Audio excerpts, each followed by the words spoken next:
আসসালামু আলাইকুম গাইস। দুঃখের একটা বিষয়, যেহেতু জুবিন দা এই দুনিয়ায় তেমন নাই, তো তার জন্য আমরা শ্রদ্ধাঞ্জলি জানাইতেছি বরপেটা মুসলিম পট্টিতে। যেহেতু আমি বরপেটা মুসলিম পট্টিতে আসলাম, তার জন্য জেহরুল আর আমি আরও মুসলিম পট্টির অনেক ভাই ব্রাদাররা আছে, তারা সবাই মিলে সারা বিশ্ববাসী কিন্তু জুবিনদার জন্য মানে চোখের পানি ফেলাইতেছে। সবাই কিন্তু আবেগে ভরা জুবিনদারে নিয়ে, মানে খুবই সোশ্যাল মিডিয়ায় এইরকম কথা তার জন্য মানে বলতেছে সবাই যে জুবিনদা অনেক ভালো মানুষ ছিল, অনেক ভালো একটা সিঙ্গার ছিল। বেঙ্গলি ভার্জনেও গান গাইতো, অ্যাসামিজ ভার্জনেও কিন্তু গান গাইতো, এবং কি হিন্দি ভার্জনেও গান গাইতো, এবং কি ইংলিশ ভার্জনেও কিন্তু গান গাইতো।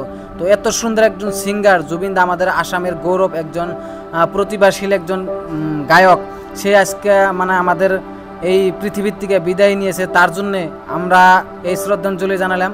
তো গাইস, আমি কি কমো, জুবিনদারে অনেক ভালোবাসতাম আর কি, আর জুবিনদার গানগুলো অনেক পছন্দ করতাম।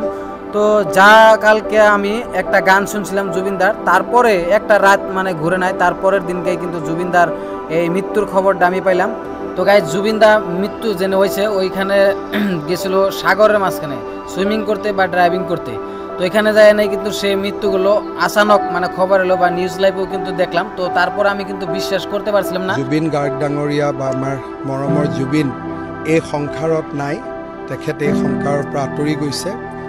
তো নিউজে কিন্তু পোস্ট করছিল জুবিনদা অসুস্থ, তার 35 মিনিট পরে কিন্তু জুবিনদা এই দুনিয়ার থেকে চলে গেছে। তো প্রথম খবর আমি পাইছি হিমন্ত বিশ্ব শর্মা মুখ্যমন্ত্রী একটা নিউজ ছিল সেইখান থেকে, তারপরে কিন্তু আমি বিশ্বাস করছি।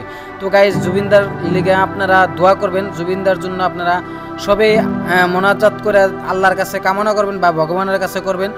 তো আজকে আমরা এই জন্যে আসামবাসীরা দুঃখিত, যেহেতু আমাদের আসামের একটা গৌরব ছিল আমার জুবিনদা। তো জুবিনদার জন্য অনেক অনেক ভালোবাসা রইল, এবং কি আল্লাহর কাছে আমি দোয়া কামনা করি।